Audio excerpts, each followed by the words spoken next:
Hello everyone. Good morning, good afternoon, good evening, wherever you are in the world.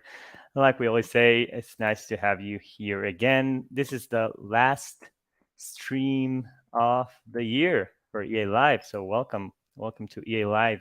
We're coming close to the end of the year, celebrations, holidays, whatever you celebrate. So it is coming up, and at EA here we're gonna be closed for next week, so we won't have a stream next week. Thus, this is the last stream of the year. I am Pablo Gonzalez Day, senior Webflow developer here at Edgar Allen, and I'll be your host today, like every week on the EA Live. And yeah, like I said, last stream of the year, we're very excited about this one.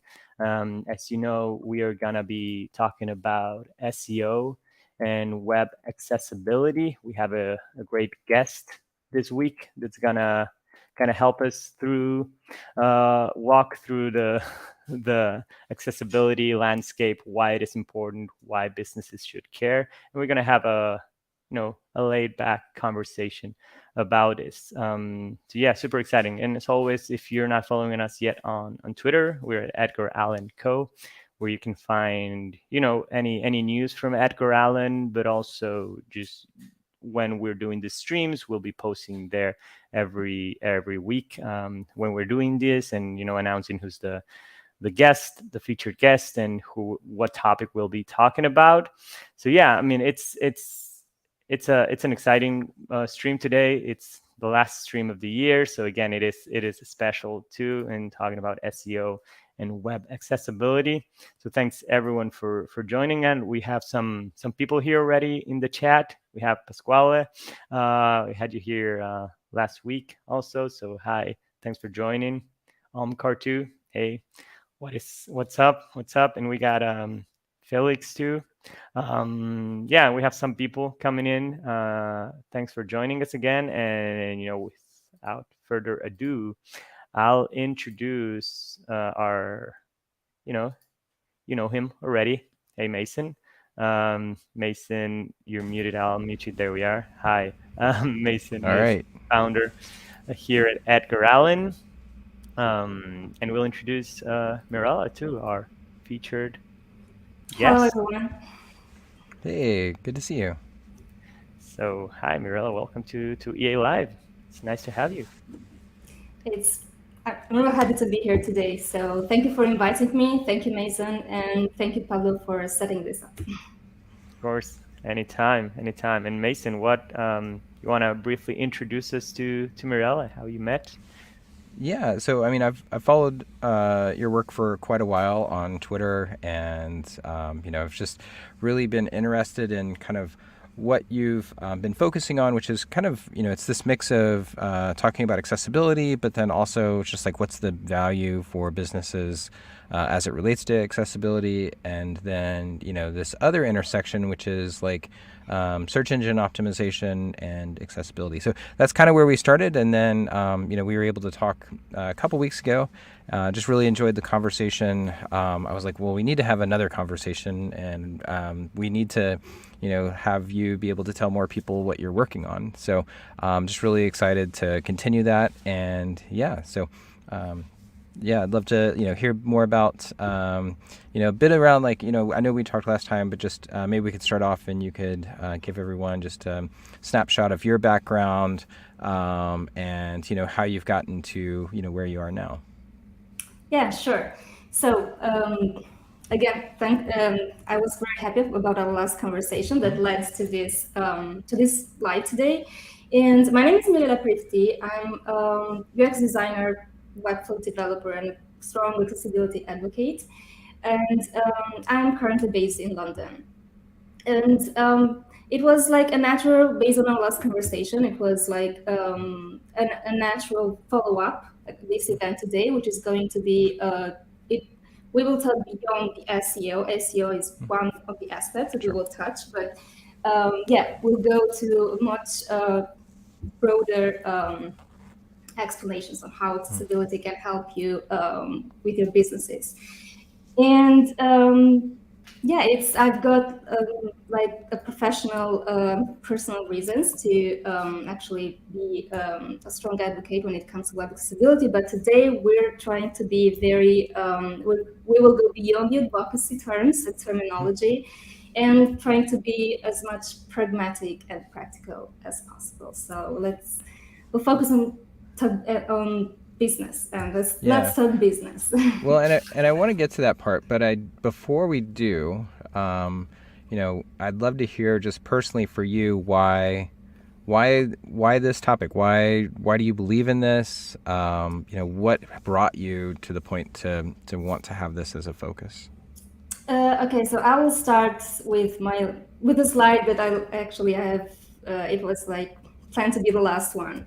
Um, I believe it is the right thing to do, and despite all the other reasons for when it comes to design and development, but as a designer, our job, as designers or developers, our job is to help people use digital services, digital goods, or consume digital content. And accessibility is a strong part of it. And I don't want to use.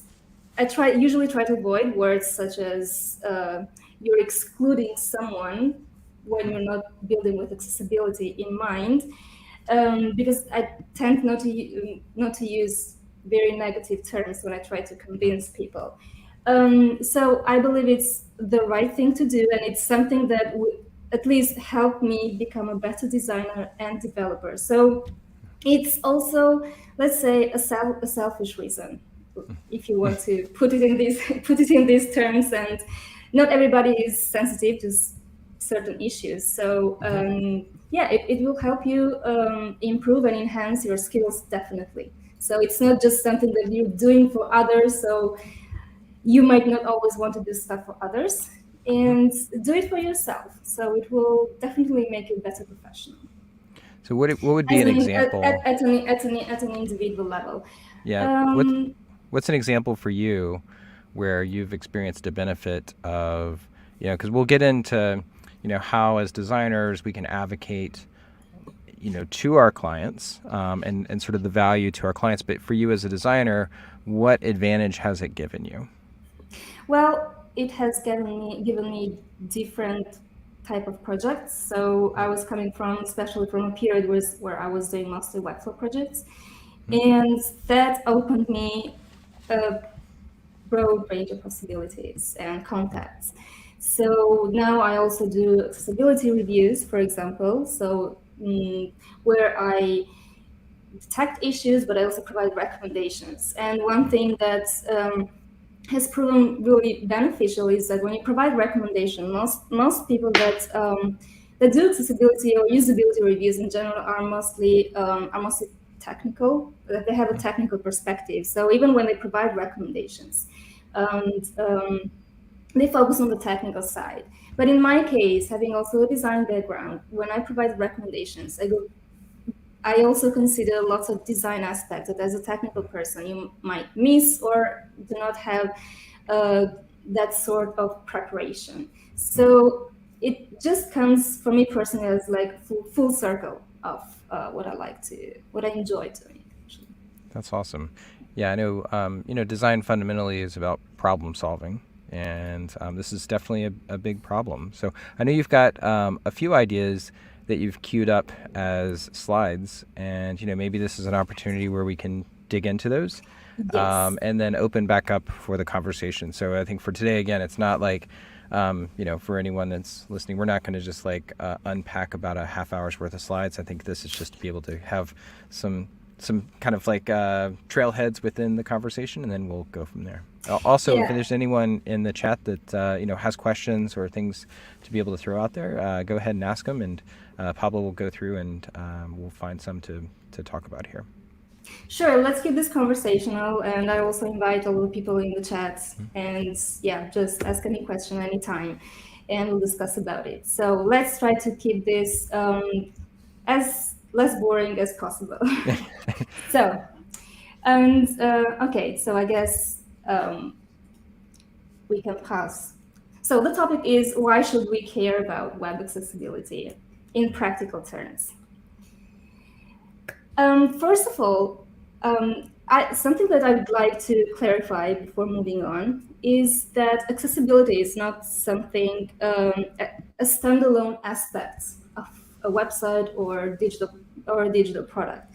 It is a vital part of usability.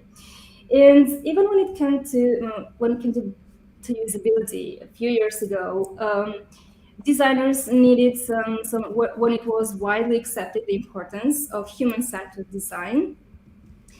We needed to do some sort of advocacy work with our clients, or even in the design community itself, in order to explain the importance of usability when you're designing for whether it is a website or a web application.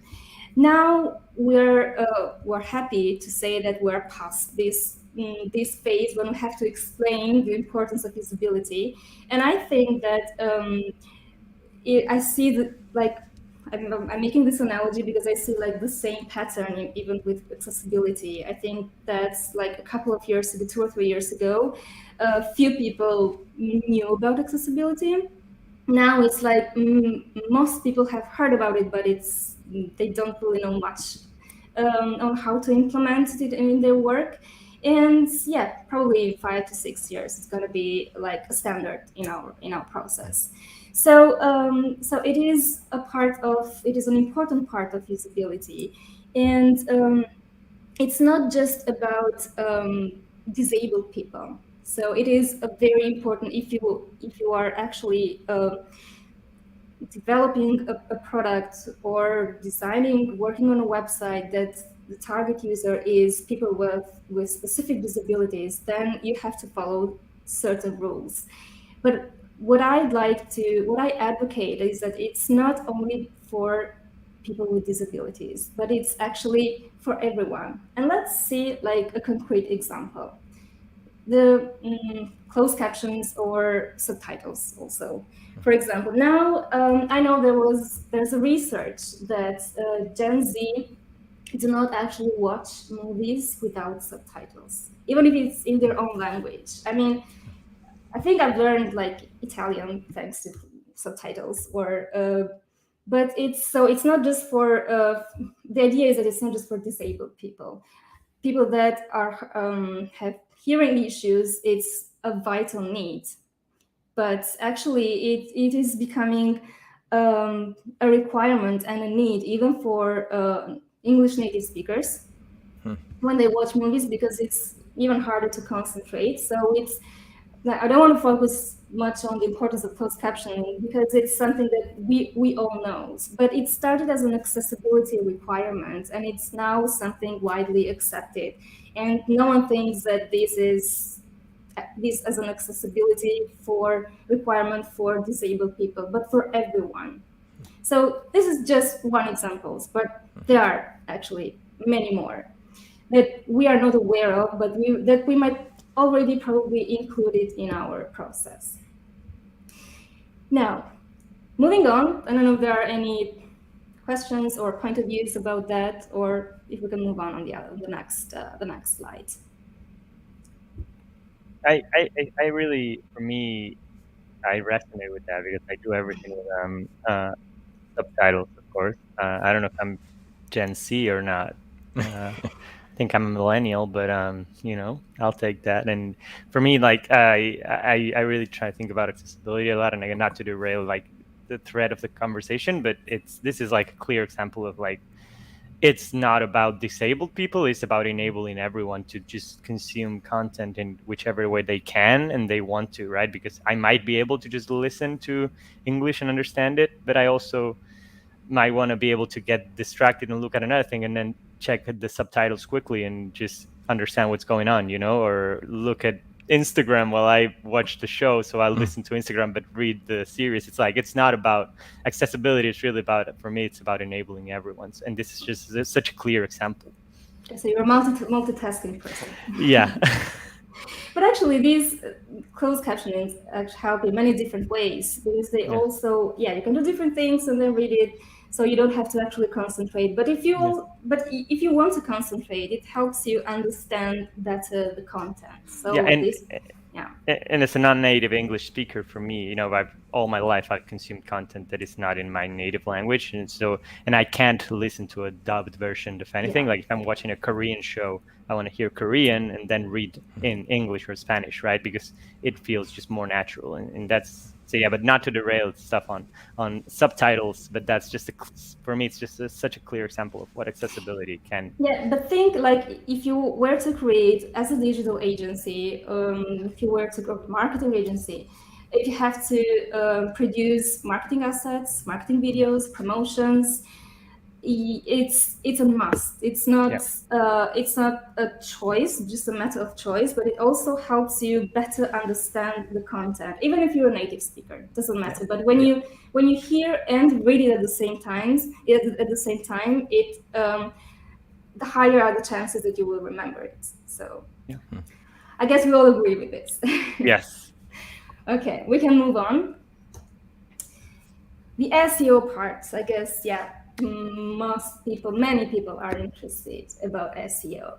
And the way I see it, accessibility does not directly impact SEO, but there are many aspects of both SEO and accessibility that overlap with each other, but for different reasons.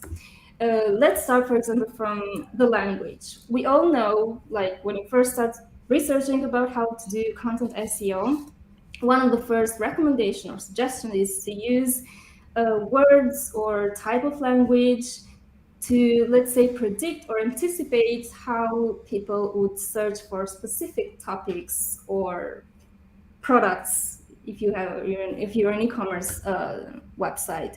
So you try to create content around that idea, so that recommendation.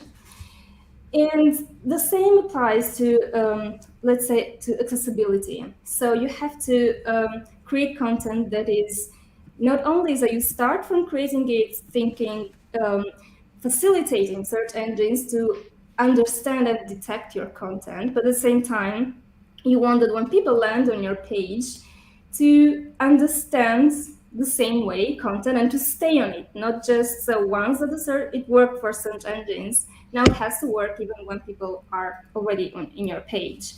And this might be a blog post, but or a product description, which is even more important.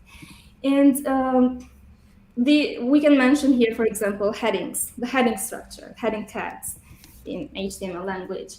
And for SEO, it is important that you set the right heading tag on a web page, to all headings on a web page. And why is this important? So in order to better understand it, I always like to make the analogy of the book, where you have the book title, which is the page title, the web page title, the one that you see on the tab, and the one that you see on search engine results. So that is really important. It has to be humanly readable, so not like stuffed with keywords. And it should also let the search engine to understand what is the main topic of that page. But ultimately, it's the people that need to understand it, not just search engines. So once we've done the page title, then we have the first level of headings, which is heading 1. And that's, I like to say, it's like the chapter title. So we have the book with 10 chapters. We have a website with 10 pages, and then each web page must have only one H1, and that because all chapters have only one title. So, and that should be it should use a clear language. I don't mean to use very simplified language, because we shouldn't consider the audience like less capable. So I don't mean to oversimplify the language that you use, but it has to be appropriate to the target audience always. So if it's scientific, use the proper language. A scientific website, use the language how scientists in that field would research for that. and so on for the other. Then we have, let's say, going back to the book analogy, you have the chapter. Each chapter has sections and subsections, and sections are H2, and then subsections are H3, and so on until we go to the last level of headings.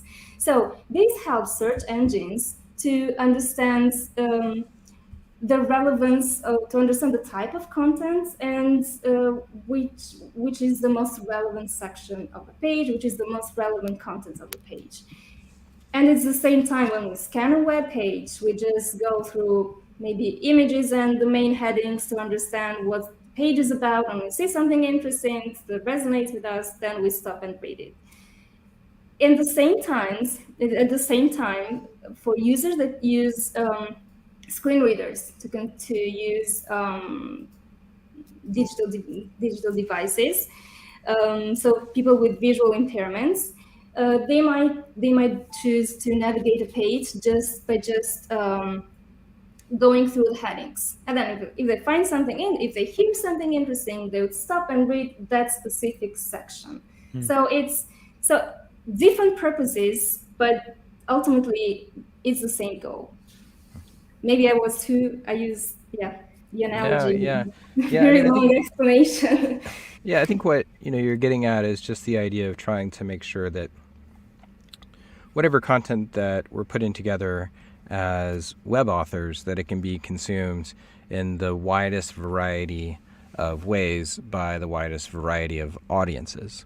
And, as it starts to relate to SEO, I think it's interesting in that a lot of the stuff that, you're talking about, good page structure and the tab order and things along those lines, which, for someone that maybe is seeing impaired can go in and tab and be able to get to all that information. But at the same time, for search, that's able to start to unpack and understand that. And I think that one of the next big things is how AI is going to be reading sites and starting to, I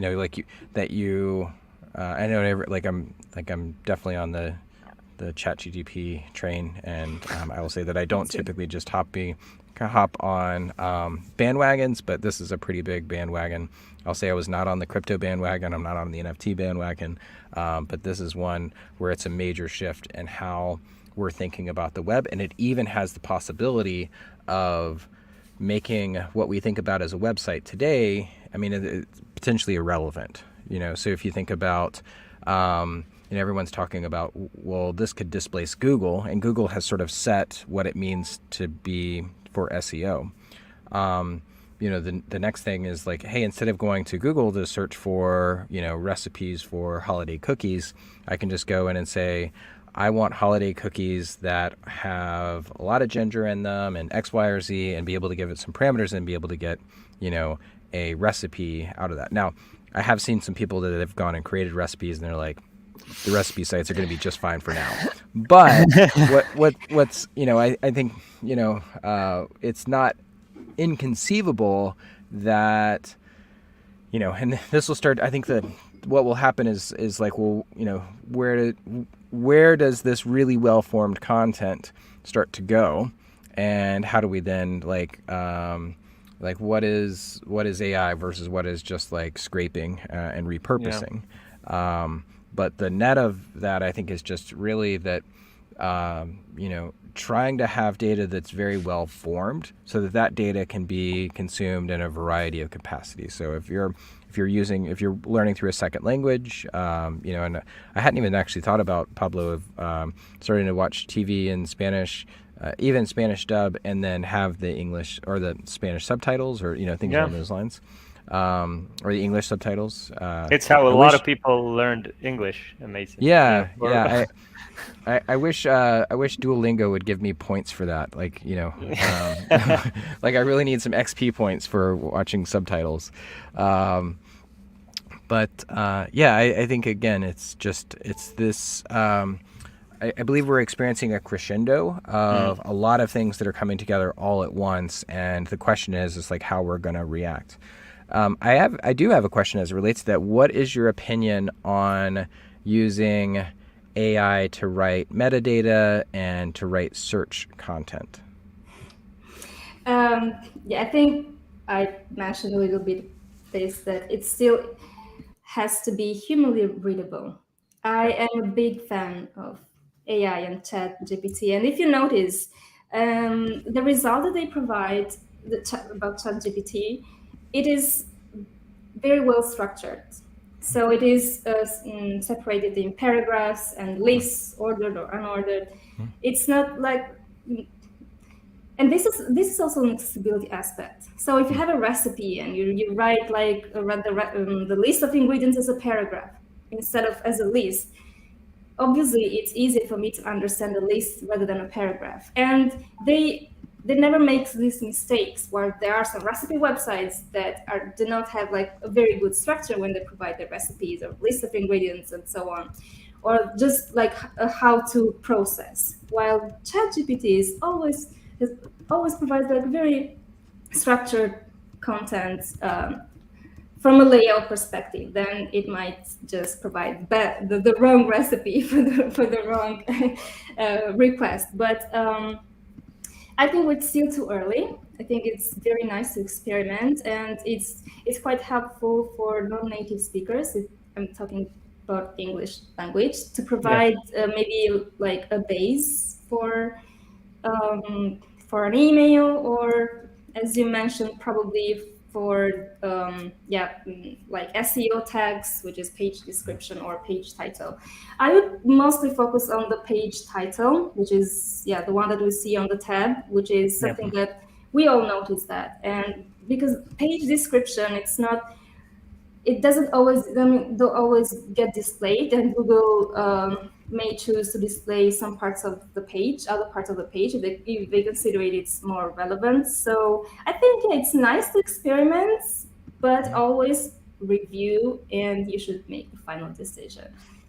Yeah, and for Definitely. me, It's not I ready. think, yeah, for me, I think about, like, of course, computational power is ever increasing, but also, Google, like, as this biggest search engine, it's like crawling sites always, and they have a maximum amount of computational sort of power that they can use on each site to kind of crawl them and understand their content, etc. And I think that even though that power, of course, each year increases because they get better, computers, etc., whatever they use, it's like, if you're sort of automating that content, that's by an AI, that's probably at some point Google is going to get smart about it and be like, if I detect this content is AI written, I won't spend as much of my computational power on your site. I'll go to the next. And if I find the site that is like has the proper, HTML, like, nav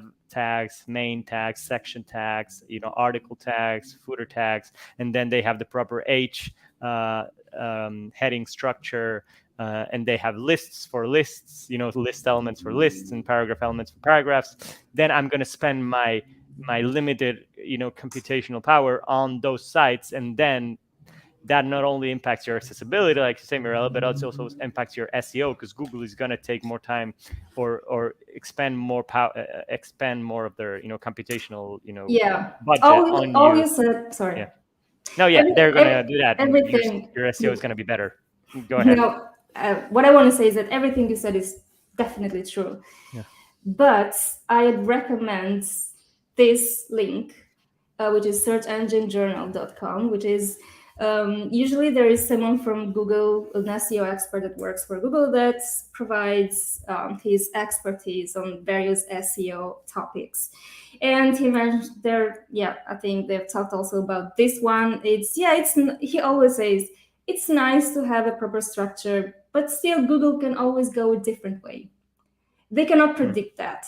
Yeah. I mean, it's important. It's good to have, like, if you have a competitor that maybe they created the site more or less at the same time around you. So that would be like a direct, from a technical perspective, like a direct competitor. But if it's like an older website that's like it's years it's being out there, they still might have priorities because their content, Google knows their content is much more familiar.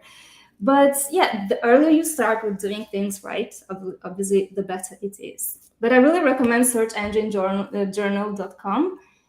And yeah, can't remember exactly the name of the person.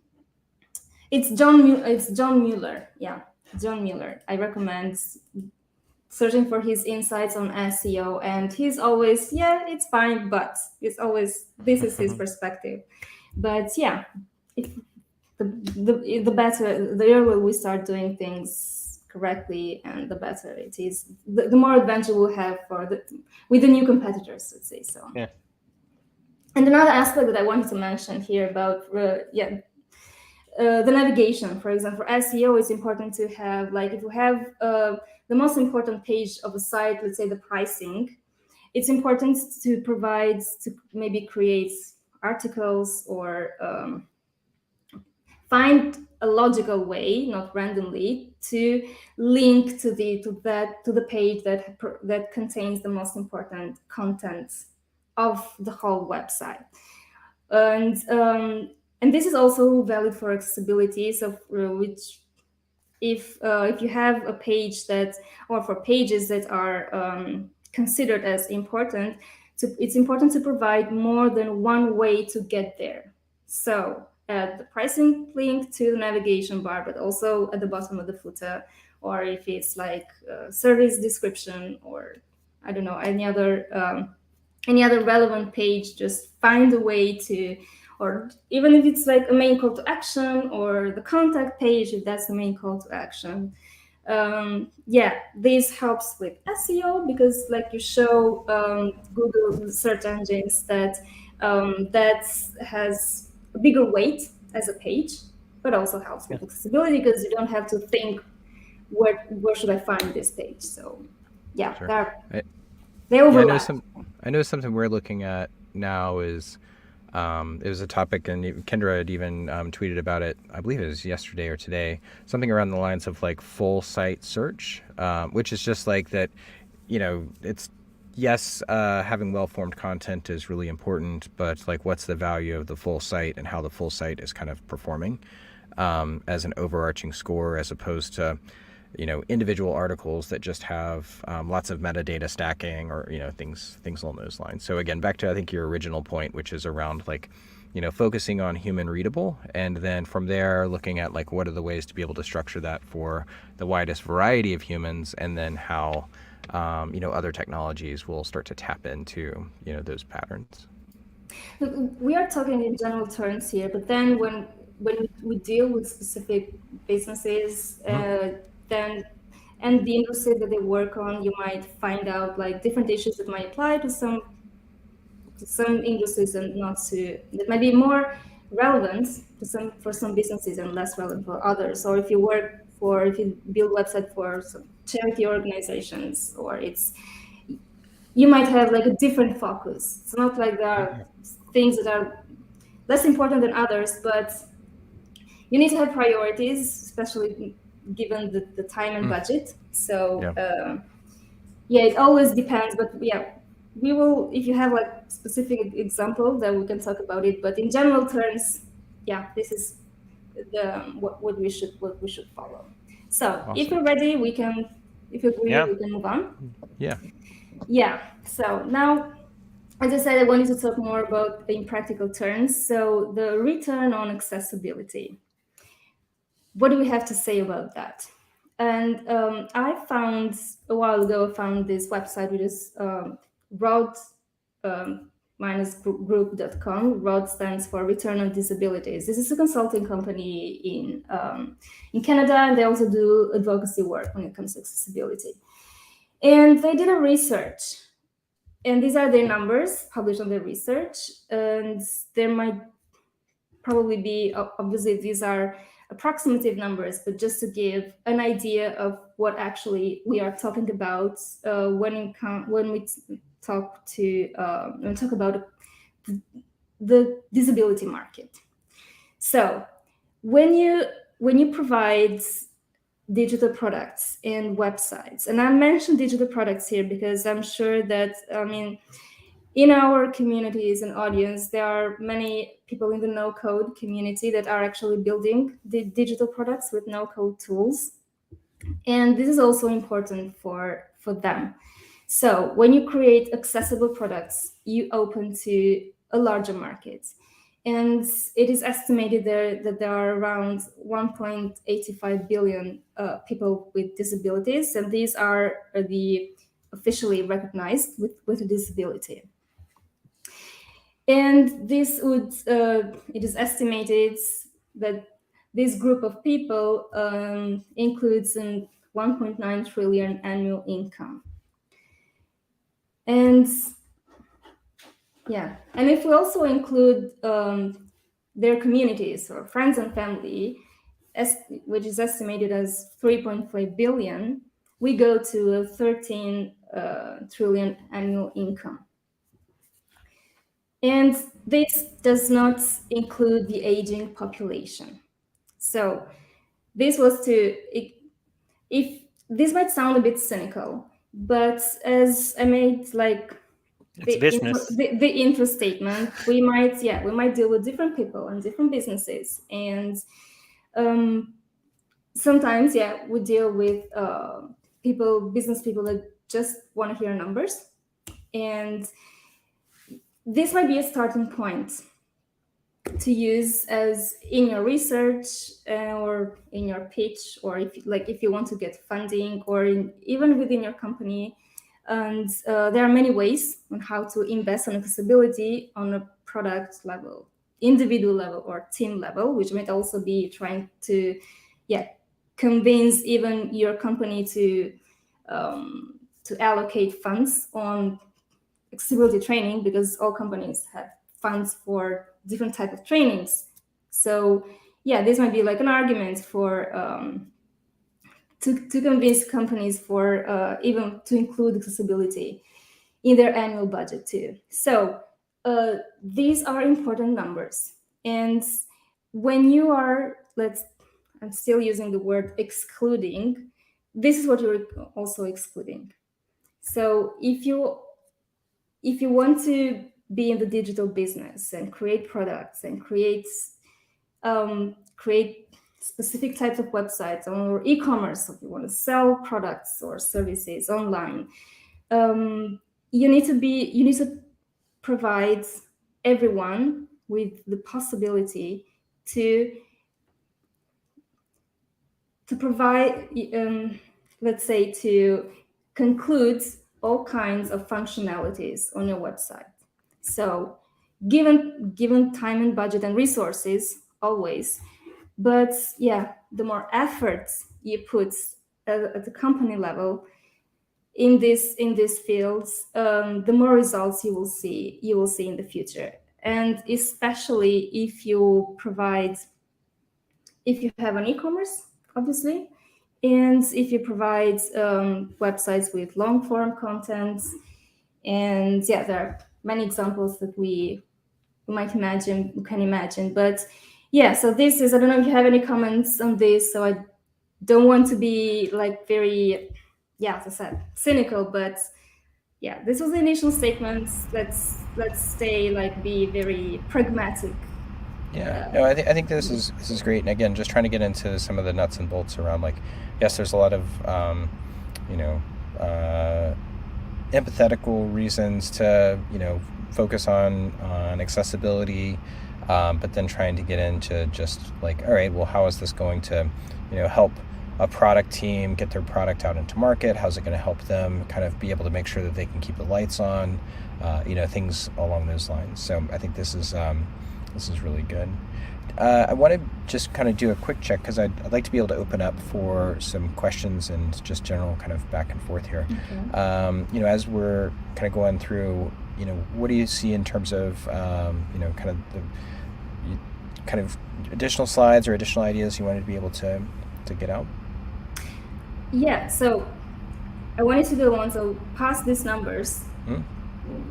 And one of the other positive aspects when you include web accessibility as part of your strategy, as part of what you do, is that when you show that you support certain communities or group of people, it helps you to build trust and improve your reputation and increase the loyalty among your customers, employees, or other stakeholders that might turn into your biggest ambassadors.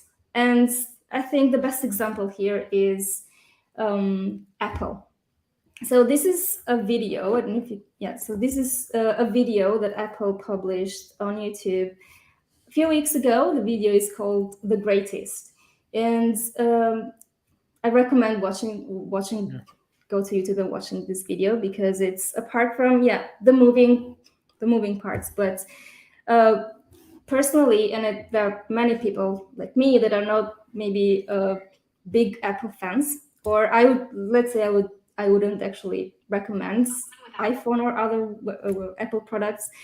But if I were to recommend a group of people or certain charity or institution with specific issues with people with disabilities, I would definitely, Apple is one of the first brands that comes to mind. So I've included in these slides 2 images, which is, first one, it's the Apple Watch with baby crying, and in the video is a mother with hearing issues because she can't hear her baby crying. But hearing issues is something, hearing is something that we lose over time, especially when we get older. So these type of tools might be really really important, like when we cross the streets, and maybe it tells us that be careful, watch out, there's a car coming on this direction. So I envision that this is going to improve a lot in the future. Hopefully there will be many other brands that will create these type of products. But so the video is focused for disabled people, but it will be used widely among other type of other communities. And the second image is a person who has cognitive issues. So you have to present content in a sort of way, so with bigger fonts and with images, and so it's easier to use it with the touch. So it's, and this is also something, cognitive issues, something that we lose over time, and especially when we get older or have an accident for whatever reason.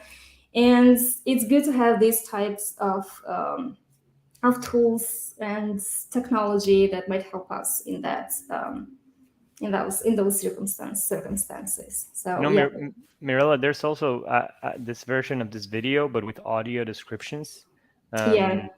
Which that is also just a great example of how to do audio descriptions. Like maybe going back to the closed captioning where we started, right, for videos, where like there's so many ways in which people consume content. That if you have like low vision or no vision at all, you can watch a show, right, a TV show, but if you can just only hear the audio, like background music, and all the like movement of stuff and people talking, but you don't see what's actually happening. And that video from Apple, and I'll link it in the description of this stream, is actually, every time there's like silence, there's an audio description of what you're actually seeing for people with like low vision or no vision, and that's just such a great example of like accessibility.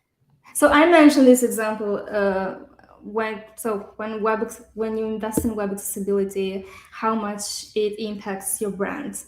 Yeah. So not everyone has a company like Apple to with the work, but in our small communities or in our possibilities, I think we can all do something to improve the web experience for a specific group of people, and at the same time help you and your company and attract more different type of clients. So if you advertise and promote yourself, and you show that you're actually doing something when it comes to web accessibility, then you will also attract those clients that will require web accessibility services. And this has happened with me, for example. So yeah, I'm an example for that. So I don't just do, I also do web accessibility reviews, for example, not just design and development. So it's I think it's a world of opportunities where at the same time you're helping others and yourself. And there are many more and more companies now that are requiring web accessibility features or improvements or reviews in their websites. So. And one thing on the previous slide you mentioned, like how large is the market? When you were talking about that, I just really thought about how accessibility sort of crosses paths with inclusion, where like if you're not making your site accessible in ways like, of course, saying website accessible doesn't mean anything, but just like, let's say your website, you can't really zoom in because you're locking the zoom functionality on the browser. So someone that has, again, low vision kind of has a hard time reading your small type, and they can't consume the content because it doesn't flow properly if they try to zoom in it.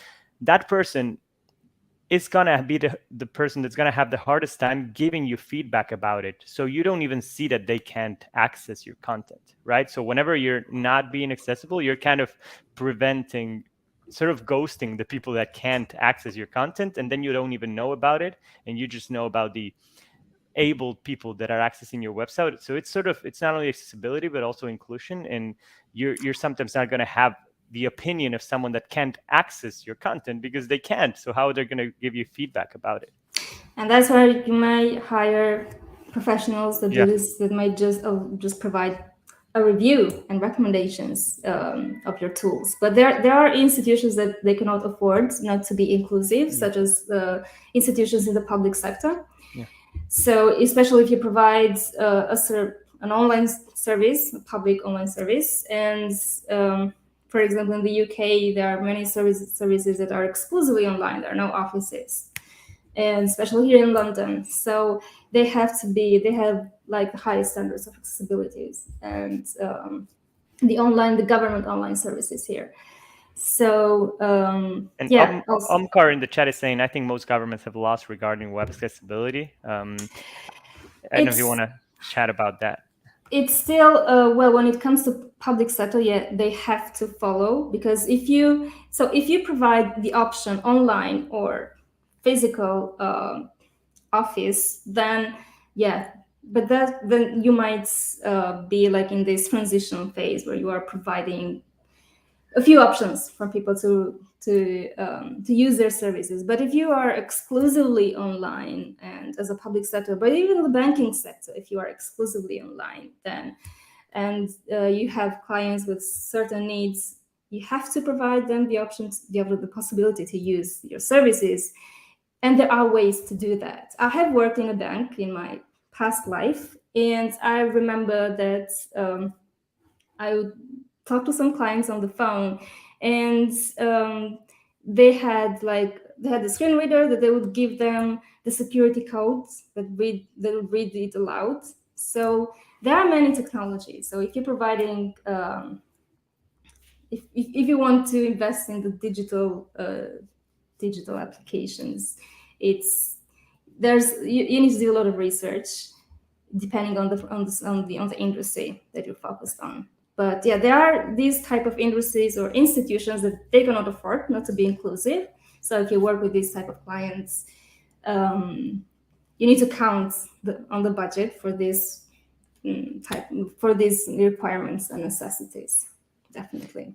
And I don't know if, Mason, you have any question, but there's another one in the chat, unless you want to let me know. Yeah, I'd say go for it. Yeah, of course. So Felix is asking, as a designer, how do you deal with your clients that prioritize design to accessibility? I mean, if a client wants to have animations, low contrast, etc., that don't follow accessibility good practices. Personally, I have been lucky not to have this type of issues. And the companies that I've worked in the past, sometimes they had like QA teams that would also focus on that. And when they're my direct clients, this is one of the first things that I say, that I used to say even before I started advocating for accessibility online. So it was like very natural thing for me. And especially when I would in my case, I would mention accessibility after the SEO. So I'd start with the SEO benefits, and then I would include accessibility in it. So because obviously you cannot, like on a client call, you cannot educate them of how the web works all the time. But yeah, there are many ways. So if you are building, if you're dealing directly with the clients and you're creating the whole design and development, then it might be. I think sometimes it might be more difficult dealing with designers that are too attached to their own design with the flashy animations and so on that they want to recreate, rather than with clients that consider you as a professional. And at some point, I mean, if it's the right client, obviously. But yeah, I haven't had those challenging situations actually. So I don't know, but it's yeah, you have to. It's a lot of politics. Yeah. So it's there are no right formulas on this, but you have to, especially if it's accessibility. It's not just color contrast, so it goes beyond that.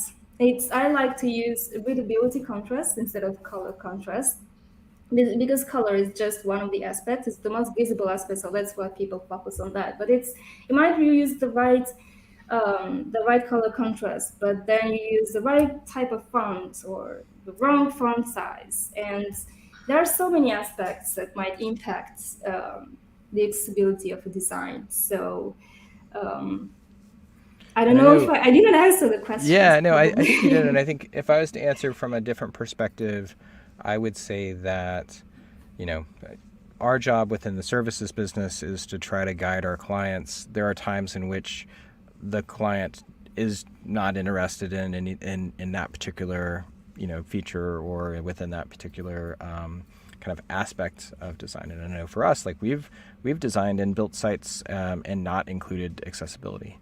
And in some ways, like I've had that as a business decision where I'm like, okay, they're going to pay us for this, and we're going to have to be able to go from kind of point A to point B.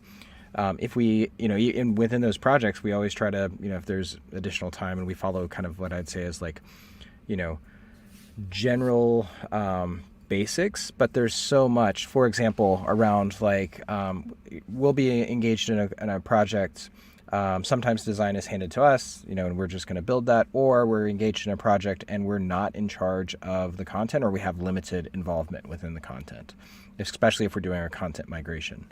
And within that, what we're doing is we can set up how to be able to add alt tags and how to be able to think about like all of the things that have to happen from a content perspective.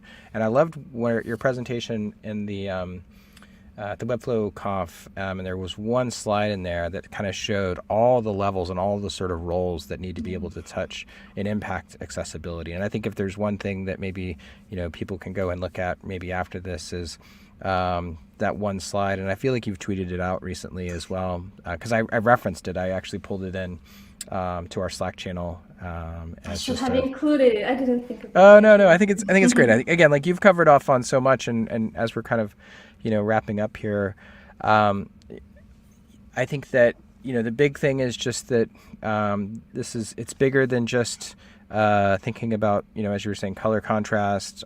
Getting into readability is something I think we could have probably a whole stream around readability. There was someone that had posted a survey which was something around like what's do you prefer reading long form content on a white background or a black background? Is that you? Okay. And my response was neither. I have difficulty reading any long form content on any screen as someone who is wildly dyslexic, and I actually learn through audio. And there's a few people that have really great blogs, and I think this is something that I'm kind of hopeful for, even as it relates to AI, is being able to have like blogs that can go and be read in a more human voice, because I listen to probably 15 to 16 like business books a year just on audio. And then I keep the physical book in my car, and I'll go back in after a chapter and I'll highlight everything that happens there. But Okay, I you think, take notes.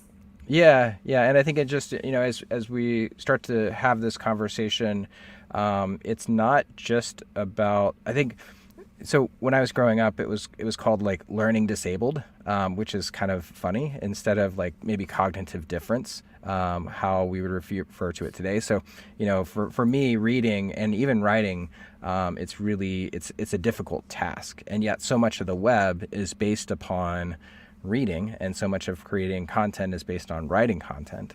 That as we're starting this conversation, there's a whole lot of things that will go into this that are going to make that content, just as we were thinking about kind of like multi-language, that really make these ideas more overall accessible.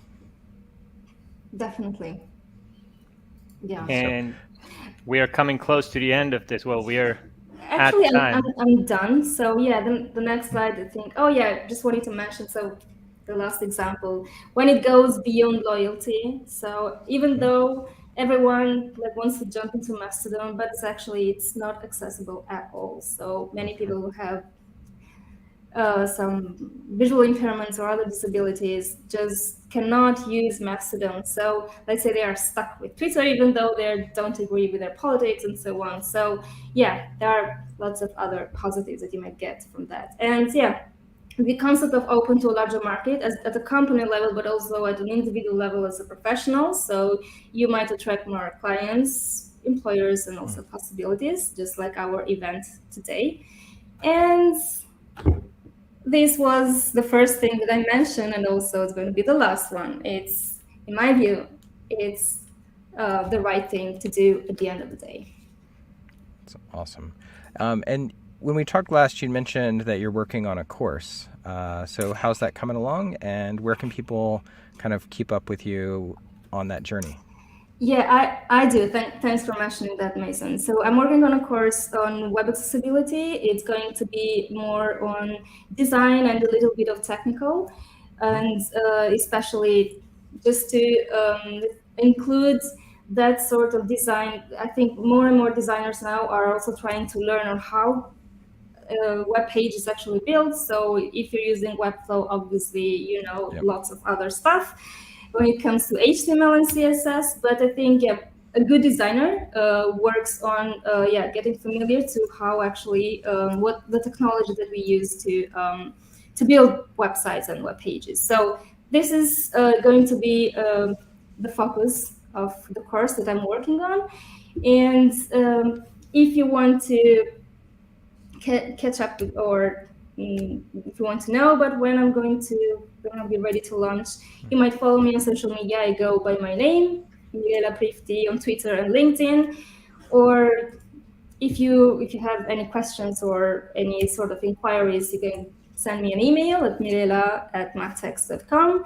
And I also have created a small website for myself, where I like to there's a newsletter form, so I'm collecting some emails, and that I will send updates to people with when the course is going to be ready. But not only, also we prepare some resources and materials with tips that I'm going to share.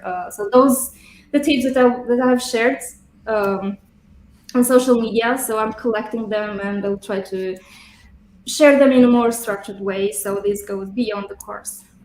So if you want to join also the newsletter, that would be fine. Yeah, and I think this probably answers the last question that we had here, which is just around how you can improve a company's accessibility and some more specific examples. So that's probably a great place for us to stop for today, and then an area where people can go in and learn a little bit more. So yeah, thank you very much for coming on, and it's awesome just to be able to kind of continue this conversation, and definitely want to hear more as you're progressing within the course that you're building. So we can have another conversation as you're getting that together. Thank you for having me, Mason and Pablo. I really had a great time and enjoyed it. Awesome. Awesome. And Yeah, bye, thanks. everyone, also the audience. Yeah. Of course, thanks for coming, and yeah, thanks everyone in the chat for asking all those questions. And just to recap, we are not going to have a stream next week because it's our end of the year break here at EA, and we will be back on the first week of January. So thanks, Mirella, thanks, Mason, and thanks everyone in the chat. We'll see you in the next one. Bye. Have a Bye. great New Year. Yeah. Happy New Year. See everyone. Happy New Year.